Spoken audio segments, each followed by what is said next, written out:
I have crafted the perfect phrase and I'm now going to evaporate. I'm Angela Duckworth. I'm Mike Maughan. And you're listening to No Stupid Questions. Today on the show, what's wrong with being average? Okay, maybe if I read this book, I'll be better at not having these ridiculous expectations, but so far it hasn't worked.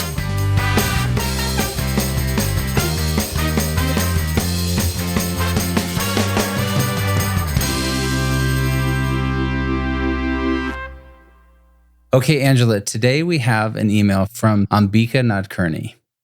And she said, I don't have as much go-getter instinct as I'd like, but I think I'm trying my best without burning out. Is that ever enough? Is there value in living an average life or even a mediocre life? Oh my God, I love this question. So many thoughts. So, Angela, let me ask you, the foremost expert on grit, is it okay to settle for being average? You know, I have been thinking about this question recently, just personally, and I have not come to the conclusion that I would like to live, as Ambika puts it, an average life or even a mediocre life, but I have been thinking about expectations. I've been realizing how high my expectations are. I think they're absurd for everything, actually, or for a lot of things. So before I go on, because I have so many things in my head and in my heart, I don't know, what do you think? You're also somebody who I would consider a striver, but you're also somebody that I would consider as having a very average life? No. Cool. No, Mike, I was not going to say that. I was going to say that somebody who manages to have high expectations and not be burnt out. That's what I was going to say, for realsies. I'm just going to say this. Angela and I were once doing a talk together at a university, and I had just heard from one of the Peloton instructors, her rule was you can't have 2 bad days. 2 workouts in a row that you miss, right? Well, she just said you can't have 2 bad days. Oh, 2 bad days. And Angela leans over and says to me, Mike, you appear to be someone that I think probably could have 2 bad days in a row. Oh, God, that sounds awful. And I was like, well, thank you. Also, you're right. You're not wrong. That's the problem. But I hear you. What I would say, Ambika, is I have a dear friend who always jokes about writing a book called In Defense of Mediocrity. And while I think that... Wait, is that true? You have a friend who wants to write a book called In Defense of Mediocrity? He doesn't really want to write a book. This is the same guy from book club who calls himself an exercise guy because he thinks if he says it enough, he'll actually become one, or at least he can brand himself that way. Got it. So, yeah. And here's what I would say above all else is that you get to define your own success and nobody gets to define it for you. And I think that too often we don't define that for ourselves. You're probably familiar with this book, The Top 5 Regrets of the Dying. The hospice nurse wrote this. And the number one regret of the dying, she said, is that they say, I wish I'd had the courage to live a life true to myself, not the life others expected of me. And I think when it comes to this idea of, is it okay to be mediocre or live an average life? I don't know. That's such a sad way to define it, maybe. Oh, I have an average or mediocre life. I think it's really more about how do you choose to define success? And Angela, we've talked a lot about people like Mark Wahlberg and others who wake up at 2:30 in the morning and he has this workout routine and people ask you all the time, if you're that gritty, then you can't also be happy. And I think your response to that is that's not true. Mark Wahlberg looks really happy to me, but that doesn't mean that that's my definition of success. I don't know that having your own high standards, not those imposed by others, not my mom's standards, not my dad's standards, not society's standards, not anyone else's standards, but my own, I don't think that gets you out of this trap, honestly, because I fall short of my own standards and am perfectly capable of being abjectly miserable, falling short of standards that nobody authored but me. So I don't think it's good to live your whole life according to other people's standards. For sure, you should write your own life story, but I fall short of my own high standards a lot, and I get really unhappy about it. That's fair. I wonder if there are different categorizations then. Maybe we look at it this way. For example, you have high standards when it comes to your work or what one might call the primary focus of your life. But there are a lot of secondary focuses. And so, for example, there are a lot of people who won't participate in some hobby or activity if they can't be incredibly good at it. But I think in the process, they miss the joy of just participating, of going somewhere. So there was a New York Times piece in 2018 called In Praise of Mediocrity. The author writes about how many people tell him that they don't have any hobbies. And he speculates that it's because in society, there's so many expectations that we have to excel at everything we do, even what we do in our free time, that we've lost the joy of just doing something. I used to go skiing all the time with these two former college athletes. One played basketball, one played football. And at the beginning, we could all keep up with each other. And my one friend kept saying, Mike, if we don't keep trying all these things that are harder and harder, we're never going to get better and get to the next level. And my response to him was, Craig, I'm not trying to get better. My life is stressful enough as it is. I'm looking to excel in so many different areas that I want to just be. But not this one. Yeah, I'm okay being mediocre at skiing because this is a place I come to enjoy being outside, to enjoy being with my friends, to enjoy the speed of going really fast down a pretty groomed run. Okay, so your antidote for me, your prescription is, Angela, you've got it covered on the fact that you set your own expectations and you're not striving to meet other people's. But maybe what would help you, Angela, is that you could have things that you are striving to be perfect or really great at, and then a whole bunch of other things where you're just relaxed and you're enjoying the moment. Anyway, you're not striving. Your expectations aren't so high. But even there, Mike, I'm going to reject that advice too, because let's just take the narrow realm of career and professional expectations. I am, again, perfectly capable of being miserable, failing to reach my high expectations in that one domain of, I don't know, I don't want to even call it professional success because it makes it sound like it's external. But, when I realized this about myself, that I was magically capable of being really miserable about falling short of expectations that at some intellectual level I knew were too high, even in just one domain in my life. I did what I do. I Googled it. I Google Scholared it. I was going to say, you don't Google anything. I know, but I Google Scholar everything. Which nobody else does. It's so much better, I think. It is for me. So I was looking up all this research on perfectionism, and it's a topic that a lot of clinical psychologists have studied. It's also studied by personality psychologists or social psychologists. And anyway, the article that I found to be most useful was written in 2006, and it was written by these two psychology professors, one at University of Kent named Joachim Stober, and one at University of Leipzig named Kathleen Otto. And their review is called Positive Conceptions of Perfectionism, Approaches, Evidence, Challenges. And what they say in this article, I think, is both provocative and practical. So they're like, look, it sounds like a bad thing to be a perfectionist. Like, we've all sort of learned at some point that being a perfectionist is not healthy. But they have two kinds of perfectionism. One is normal and the other one is neurotic. And the normal one is good and the neurotic one is bad. I'm so glad you defined that. I would have not guessed that. Honestly, I don't think I would have come to these very alliterative labels or whatever, normal and neurotic. But I did have this ambivalence about perfectionism. So what these two professors say is look, it's not simple. It's not just that perfectionism is bad. And I think there is a lot of research just documenting neurotic perfectionism and how it's correlated with all these bad outcomes, emotional instability and general unhappiness. And like you said, lack of risk taking. I'm not going to try that. I can't be perfect at it. But I was so interested in this normal perfectionism, the upside of perfectionism. And here I'm going to read you what my favorite line is from this review article. In contrast, perfectionistic strivings in themselves are not only normal, but may be positive. If only perfectionists could focus on doing their best rather than worrying about mistakes. Enjoy striving for perfection rather than being afraid of falling short of it. And concentrate on what has been achieved rather than pondering the discrepancy between what has been achieved and what might have been achieved if everything had worked out perfectly.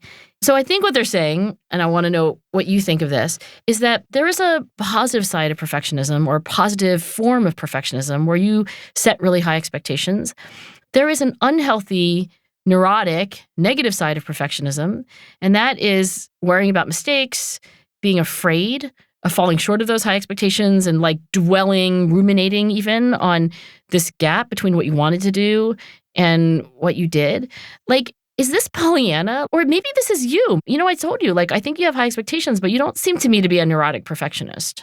Well, I hope not. But you also told me that I have a, mediocre life. I did not say that. I'm just kidding. I can't even remember saying that you're the kind of person who could have 2 bad days. I don't remember saying that. It was funny and true. That sounds awful and mean. No, I can't even tell you what that would mean.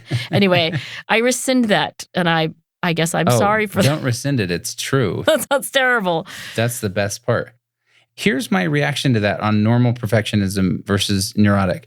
The idea of perfectionism, and again, I'm not speaking to the academic definition necessarily, but I think that it's a mistake to think that life should be easy. Most of the things that we're proud of are on the other side of enormous friction, and we have to fight through the friction to do anything worth doing. And so I think it's a mistake to say, oh, we should just enjoy life. Now, I use the skiing example, but that's only to say that I think because people are unwilling to be mediocre at some things, they miss out on a lot of joy in life. But I also think that if you're not willing to be a perfectionist in a healthy sense, then you also miss out on a lot of accomplishment. I mean, if you work with me, you know that the expectations are incredibly high, that you want incredibly good work, and we don't just throw, spaghetti over the fence and hope it sticks. At the same time, I think there has to be this healthy understanding of what it means to make a mistake or to fall short of your own or others' expectations. Like, it's okay to fall. It's okay to fall short of expectations. It's okay not to be perfect. We just have to be willing and able to get back up and keep going. This is why I both agree with you, but also it feels so Pollyanna to me. Like, we need to set high expectations, but not be afraid to fall short of them. Like, that would make a great tweet. And I don't think that's untrue. I just feel like, look, I believe that human beings by nature set goals. I think that there is a almost instinctive and perhaps I think it's something that we almost can't turn off, right? Like 2-year-olds set goals, 5-year-olds set goals, 52-year-olds set goals, 84-year-olds set goals. And I don't mean like writing on a paper like my objective in the next 3 months is to fill in the blank. I just mean that what a goal is a desired future state, and we are pursuing them. I want to eat lunch. I want to call my best friend. I'd like to take a nap. I'd like to get a master's degree. I wish I had more friends. I mean, these are all desired future states. I'm pretty good at setting high goals, working furiously to reach them, and then realizing them like, okay, when that happens, I know how to run that script. I am not very good at setting high goals, working furiously toward them, falling short of them, and then, being able to function. Like, it just really bothers me. No, and I think that's fair. Let me put in perspective that doesn't exactly answer that question, but in a business context that I think helps look at kind of this mediocre life versus the, I don't know what you call it, the excelling life. So Kim Scott, a friend of both of ours, author of Radical Candor and Just Work, an amazing human being. Kim has this construct that she calls Rockstars and Superstars. And the basic gist is that early on at Qualtrics or most startups, right, you want people who can scale with the company, who can grow with it, who can take the next 3 jobs. And so you're always looking at people who can grow and take these sort of battlefield promotions as you're growing really quickly. She calls those the superstars, the people within the org who are basically going to change everything. They're really high performers. They have a rapid growth trajectory. They're willing to push themselves to the limits and be the source of growth for the entire team. But then she said you fall into a bad spot if you're only looking for superstars, because you also need rock stars. And the rock stars, she names them rock because she calls them the source of stability within the organization. They have a ton of potential, but they're also really content with what they're doing. And so they're really talented, but they're happy within their role. They have this rock solid knowledge and expertise, but they don't have any plans to get promoted over and over and over. And you need a lot of these rock stars because, shocker, there's only one, maybe in a rare organization, 2 CEOs, and you have a lot of people in just more mid-level manager roles. And if you're only looking for superstars who want to become the next CEO, CFO, president, et cetera, then your organization can't function because you actually need a lot of these really talented but potentially slightly less ambitious people who can fill the rock star roles. So that's interesting. That is, in a way, like I'm thinking about Ambika's email, the rock star is not exactly leading a mediocre life or even an average life. It sounds to me like this recommendation would be, like, if you want to live this rock star life, you could be excellent without continuously stretching yourself to do something that you have never done before. But it doesn't mean that you don't come in every single day and try to like really do a great job at the thing that you did the day before. Is that what the rock star life is? It's not mediocre, right? It's still excellent. It is excellent, but it's also this idea that not everyone has to become a Nobel scientist. I can be a really good professor. I don't have to get the MacArthur grant. I don't have to feel like I'm a failure because I didn't get XYZ attainment that maybe you, Angela Duckworth, would feel empty without. So if you are a professor and you're like, I don't need to be a Nobel Prize winner and I don't even need to get decorated in any way, like, what is the rock star life? I still think it means you go in and you try to give a better lecture than you gave last time, I think. I mean, am I wrong? I think I don't even recognize this pattern because I'm like, wait, what? Like, how does this work? But expectations are different, right? So it's not saying you're not great at what you do, but the expectation is different because the expectation isn't that I have to, be the greatest, be the boss, be the, every book I write is a New York Times #1 bestseller.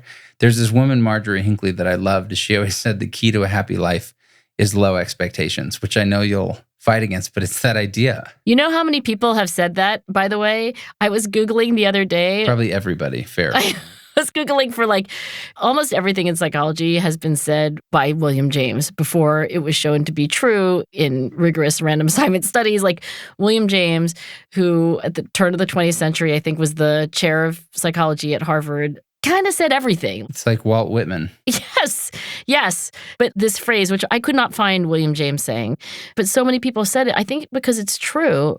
Now with modern neuroscience, you can say with more confidence, I guess, than you could before, that so much of emotion and motivation comes down to what neuroscientists often call prediction error.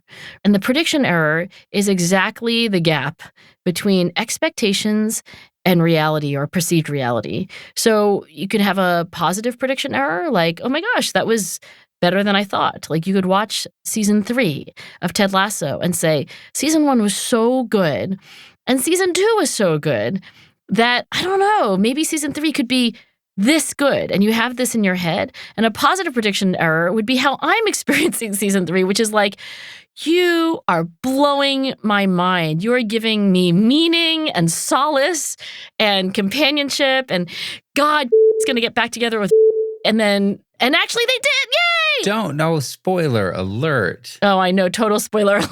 Total spoiler. But sorry, confetti coming down for the ceiling of my bedroom because that is all I ever wanted in life. So that's positive prediction error. But if that's all you ever wanted in life, let's really quickly back up and see how great your life is. Yeah, that's true. Yay. Apparently that is not all I wanted in life. Hey, you're the one who said it. I know, but I don't think I meant it. I think I was just being hyperbolic. Fair. Really? I've never been hyperbolic ever. Yeah, I don't think you are actually very hyperbolic. I'm very hyperbolic when I meet people. I always tell them I think they're the greatest and it was such an amazing night. Oh, actually you do. I'm not insincere. I really am pretty Yeah, you do use the word amazing. Maybe you are hyperbolic. But you're not as hyperbolic as I am. Because I'm, saying things like, let's fight over this. Let's have words. Let's come to blows. But my point is that you can have positive prediction error. You can have negative prediction error. Like, wow, season 3. We call that just the experience gap at Qualtrics, by the way. It's a much more colloquial, understandable way. It's the same thing, right? It's the same thing. I think the thing that the neuroscientists get all excited about is that you can kind of, as a human being, in a very efficient way, guide behavior because if it's positive, do more of it. And if it's negative, do less of it, right? If you watch season 3 of your favorite show and you don't like it that much, then stop watching it or don't watch season 4. So it's kind of common sense. Like, it's the experience gap. It's expectations minus reality. We're all kind of coming to the same consensus. I just want to say, like, if you believe that's true, if you believe that our happiness and our unhappiness like rises and falls on the prediction error or the gap between expectations and reality, then it is a kind of easy fix, right? You're like, oh, well, then just lower your expectations. And I think there's a version of that in what you're saying about, like, well, you could be a rock star, not a superstar. But I don't know. I, at least personally, struggle to do that. I don't know. I'm like reading this book on meditation and mindfulness, and I'm like, okay, maybe if I read this book, I'll be better at like not having these ridiculous expectations. But so far it hasn't worked. So far this mindfulness book has not cured me of constantly setting expectations such that there is like some kind of negative prediction error. And I don't know, for most of my life, it's been fine. I'm like, okay, I'm constantly striving. But like something in this last year, I'm like, I don't know if it's still working for me. That's kind of the point. Are you familiar with the story of Kurt Vonnegut and Joseph Heller? No. I think they were friends though, right? Weren't they all hanging out? They were friends. All of these authors were all hanging out with each other and like drinking brandy, I think. I don't know. Yeah, I think it was scotch. Aren't they the same? Brandy and scotch are like both whiskeys, right? No? I literally don't drink alcohol, so I'm for sure the right one to ask about this. Neither of us have any idea. Let me answer that with, I don't know. I don't know. So Heller and Vonnegut, two of the greatest American authors, are at a party on Shelter Island that's being given by this billionaire. And Vonnegut, who, if you know anything about him, was very funny and this hilarious guy. And he says to Joseph Heller, how does it make you feel to know that our host only yesterday made more money than your novel Catch-22 has earned in its entire history? And Heller responds, he said, I feel fine because I have something he will never have. I have enough. God, that is so good, by the way. Yes. You could expire at that moment and be like, I have crafted the perfect phrase and I'm now going to evaporate. Like, that is so good. I have enough. I have enough. And I'll just say this. I know a lot of rich people who want to be famous. I know a lot of famous people who want to be rich. And I know a lot of rich and famous people who want to be happy. And I think there has to be this point where if you're going to be happy, you have to be able to get to a point someday when you say, I have enough. And that doesn't mean that you can't always be striving to become better, to do more, to learn more, to improve. But that's different than this peace or equanimity of just saying, like, I have enough. I am enough. Is this the idea of grace? Somebody I've been in correspondence with over the last years, Bob Emmons, who is a very well-known psychologist, but is known particularly for his work on gratitude. I asked him to meet with me and like we've been corresponding and trading papers. But Bob Emmons also, had a lot to say about the concept of grace. And he sent me an article that he co-authored. And it was about the idea that in some religious traditions, you're loved, I guess, by God, not because you have fulfilled certain expectations, not because there were goals and you met them, but just because. In other words, you're loved and you're okay, not because you met expectation, not because the prediction error was 0 or positive, but just because. I have to say, when I was talking to him, somebody who spent 2 decades studying goal pursuit and how people set goals and make plans and having a gritty goal and being resilient, grace could be blowing all of that up, not being valued because of your ability to achieve things.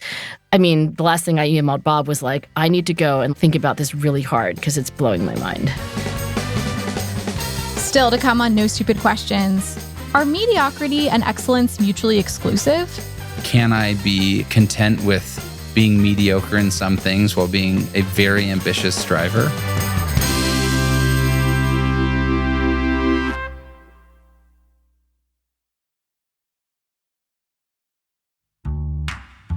Now, back to Angela and Mike's conversation about high expectations. Let me ask you a question because, I was recently on vacation with some friends And there were 3 other couples. One couple, you're just deal with it. One couple has 7 kids. Whoa. Yep. The next couple has 6 kids. Okay. This is like an LDS group, just stereotyping. Catholic or Mormon for sure. So one couple had 7 kids, the other couple has 6 kids, and the third couple had no kids, but plan on having children in the next few years. Okay. And so this last couple, the husband's name is Mitchell, and he was we were sitting around one night, he was asking everybody, what do you most want for your children? Like as you're raising them, your goals as parents, what do you want them to become? And what do you care about at the end of the day? And everybody kind of came back to, you want the kids to be happy and you want them to be kind. I mean, I'm dumbing it down, but it was like, we want them to be happy. We want them to be kind. Happy and kind. That's good. But there were no comments about accomplishment, or we hope that they become CEOs, or we hope that they invent this thing. And so it was interesting. And Mitchell's follow-up was like, okay, that's what I thought you'd say. But then why do we spend so much time, energy, effort? How do we teach this idea of grace and striving at the same time? How do we teach the happy and kind along with challenging yourself to become the best you can be? I think parents, I'll speak for myself.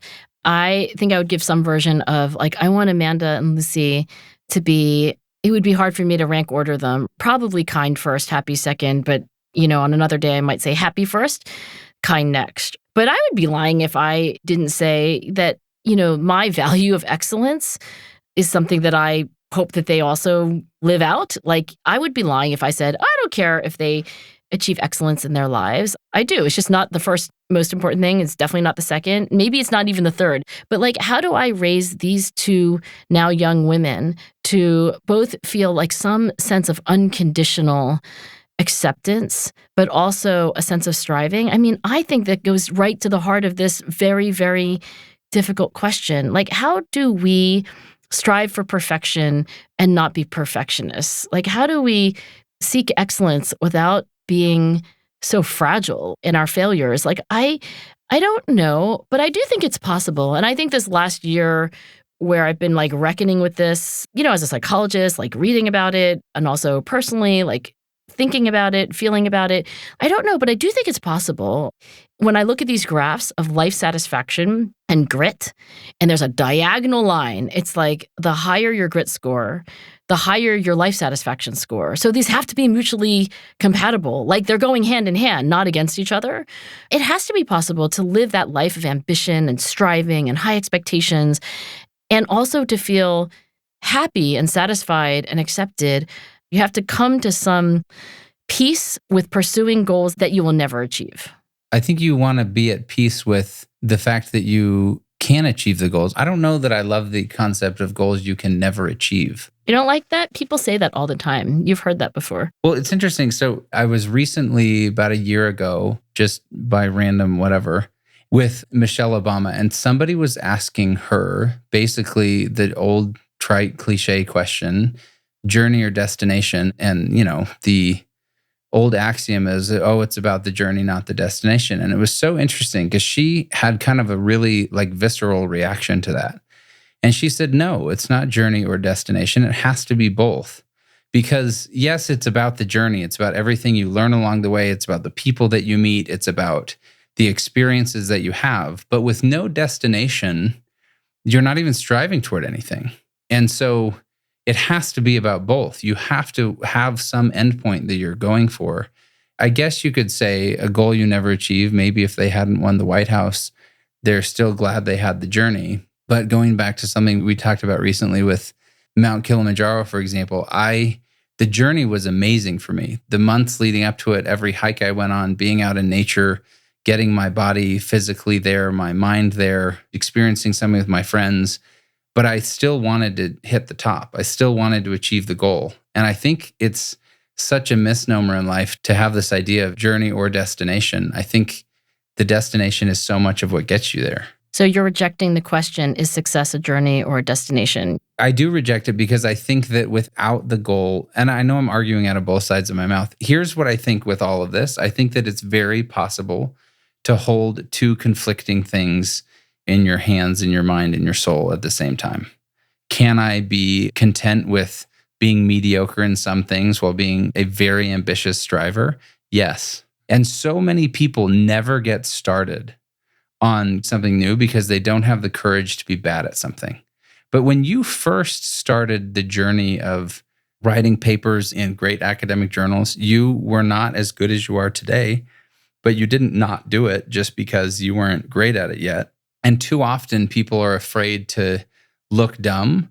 But think about it. When you learn to walk, nobody looks at this little kid and is like, oh, that stupid kid doesn't know how to walk. But as an adult, if we trip, we feel really dumb and self-conscious and whatever. And so we never get started because we're afraid of being bad at something. And I think we lose a lot of the joy we could have in our lives because we are afraid to fail or afraid to be bad at something. I think it takes a lot of courage to be bad at something. I was having dinner recently with two of my favorite developmental psychologists, i.e. psychologists who study little kids. I mean, developmental psychologists can also study like aging and so forth, but most of them study little kids. Their names are Allison Mackey and Julia Leonard. And Allison Mackey's in my department in psychology at University of Pennsylvania, and Julia Leonard's now at Yale as a newly minted assistant professor. And we were talking about exactly this. Julia's been studying these little kids, and she studies effort, and she studies what kids do and feel when they get discouraged because things aren't going well. And we were all three of us saying, like, isn't it fascinating the amazing things that kids try to do and then just literally fall on their faces, and how they seem not to have the same emotions that the rest of us do when we fall on our faces, even when it's less dramatically so. And I will say the three of us putting our heads together didn't have yet a fully satisfying explanation for why it is that when you're 2 and you're 3 and you're 4 and you try to do things and they don't work out, that you're kind of okay with it. And I hope I'm remembering this correctly. But Julia had said, when you ask like little kids, how good are you going to be at this, beanbag toss? Or like, here's a game. How do you think you're going to do? Or even after they play the game and they haven't done very well yet, and you're like, how are you going to do on the next turn? Little kids are like, amazing. Like, I'm going to be great. But obviously, the older we get, and there could be kind of a sharp turn here where like maybe when we enter school, like that's when we really start to doubt ourselves, or maybe it's adolescence. But clearly we don't have that kind of brazen self-confidence when we're older.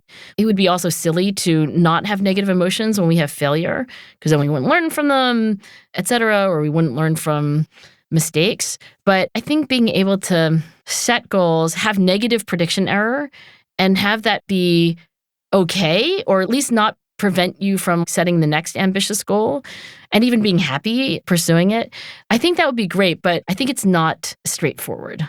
On a related note, when is the last time you tripped and fell flat on your face? I have an actual recollection of falling on my face, which was actually some years ago. Maybe there'll be something revelatory here, but I was like, I don't know, I was like on my cell phone, and I think I was very stressed, actually. I remember this is years ago because my dad was still alive, and I think he was in the hospital. And I remember running on my cell phone and literally falling on my face. And I did note to self, I was like, running somewhere literally while talking excitedly on the cell phone about something stressful.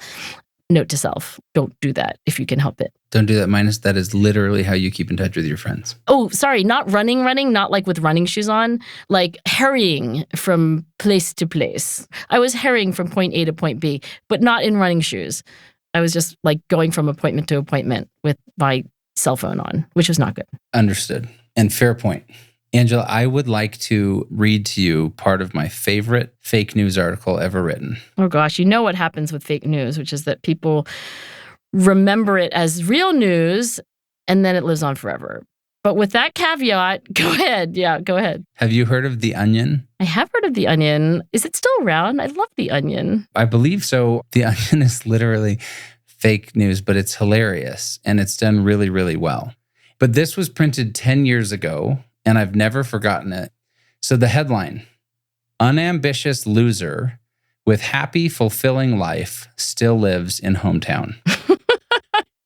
And that was not authored by Walt Whitman, William James. No, it was Abraham Lincoln and Winston Churchill co-wrote this article 10 years ago. That was my next guess. Okay, now I'm going to read you some excerpts, though.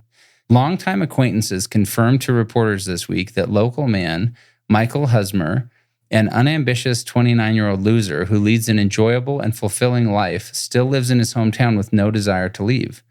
Claiming that the aimless slouch has never resided more than 2 hours from his parents and still hangs out with friends from high school, sources close to him say he has meaningful, lasting personal relationships and a healthy work-life balance, but is an unmotivated washout who's perfectly comfortable being a nobody for the rest of his life. In particular, those familiar with the pitiful man who is able to afford a comfortable lifestyle without going into debt confirmed that he resides just 2 blocks from the home he grew up in, miles away from anything worthwhile like high-priced bars and clubs. They said that the pathetic loafer has never had any interest in moving to a nearby major city, despite the fact that he has nothing better to do than sit around all day being an involved member of his community and using his ample free time to follow pursuits that give him genuine pleasure. Is that going to make Ambika laugh out loud, reset perspective, or just like weep into her beer?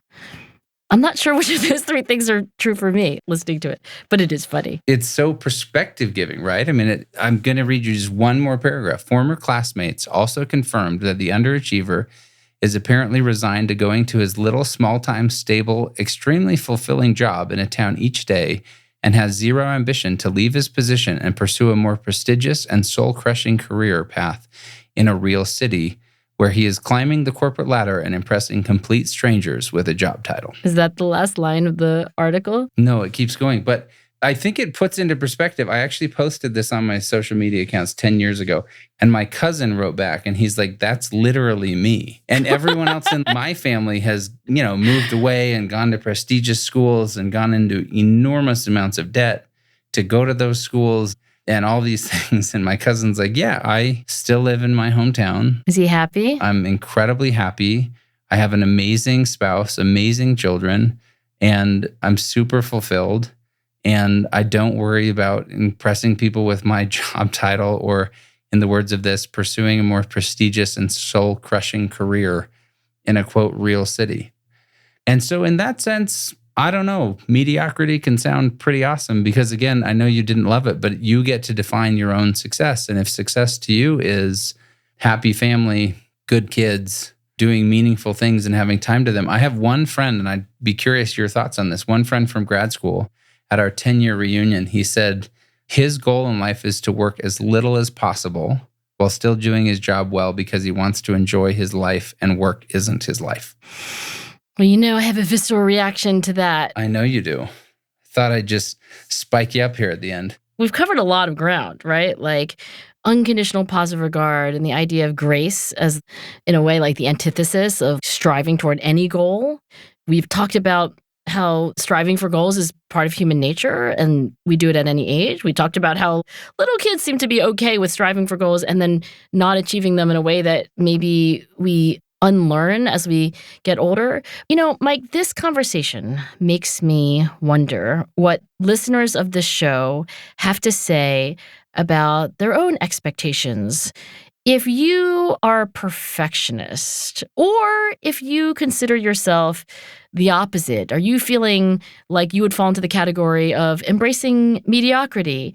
Tell us your name and where you're from in the recording that you send us. Remember to record in a quiet place, put your mouth right up to your phone, and then just email us at nsq@freakonomics.com. And maybe we'll play what you say on a future episode of No Stupid Questions. But I will say this, I go back to Ambika's outstandingly profound question. I'm trying my best without burning out. Is that ever enough? Is there value in living an average life or even a mediocre life, right? That's what you read to me. I think that if you're trying your best, it's not a mediocre life. If you're trying your best, not only is that okay, I just wouldn't call that mediocre.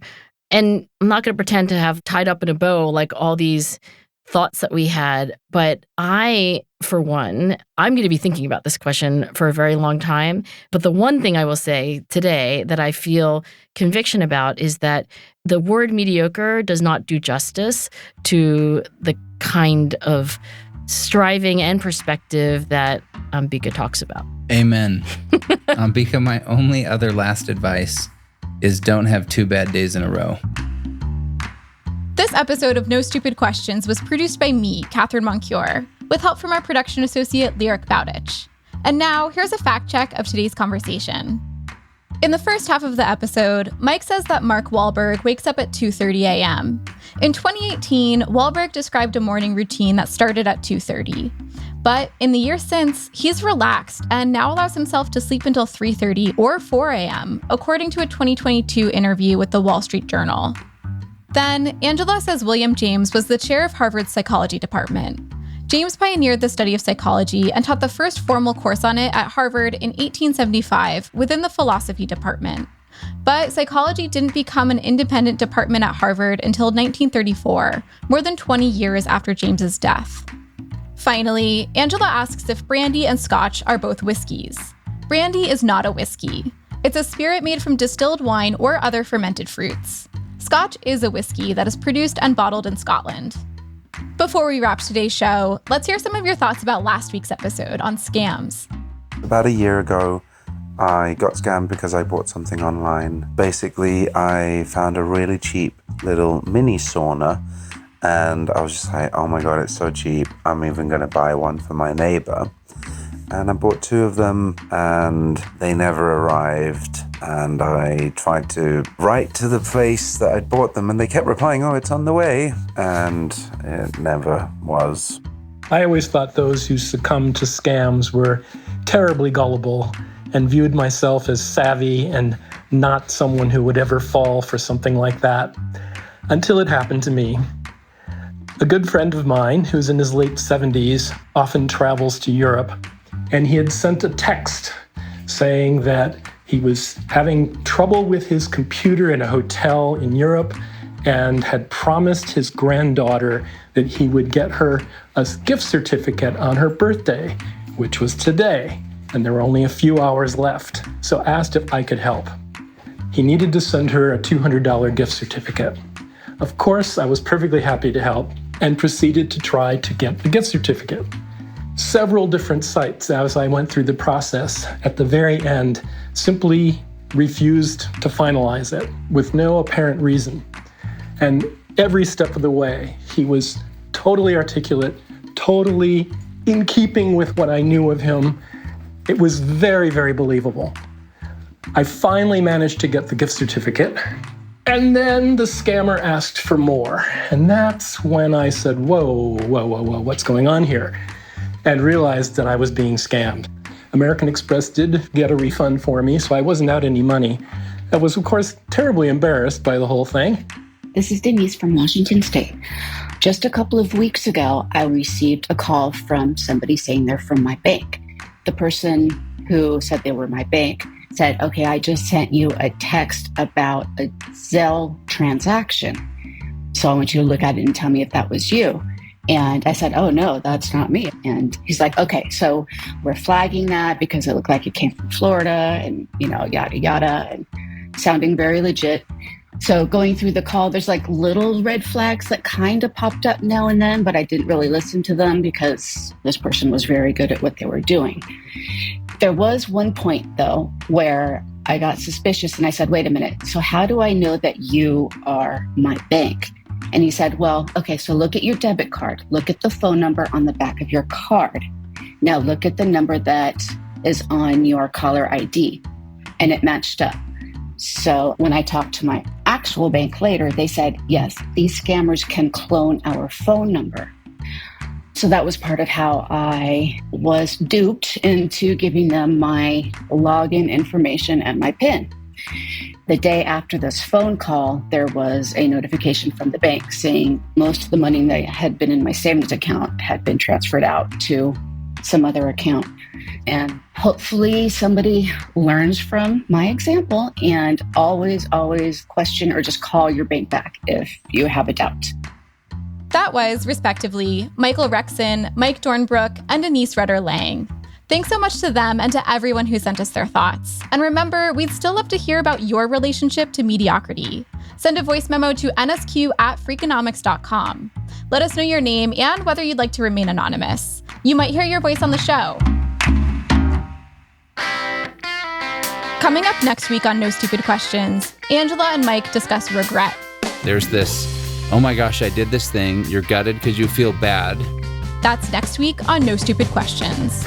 No Stupid Questions is part of the Freakonomics Radio Network, which also includes Freakonomics Radio, People I Mostly Admire, and the Economics of Everyday Things. All our shows are produced by Stitcher and Renbud Radio.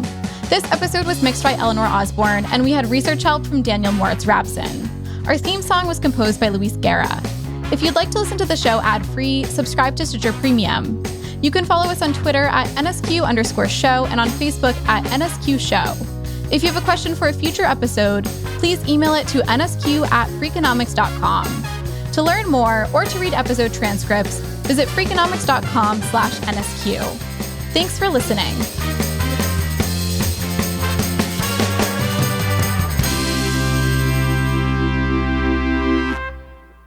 No, I think it was Walt Whitman. It was probably Walt Whitman. The Freakonomics Radio Network, the hidden side of everything. Stitcher.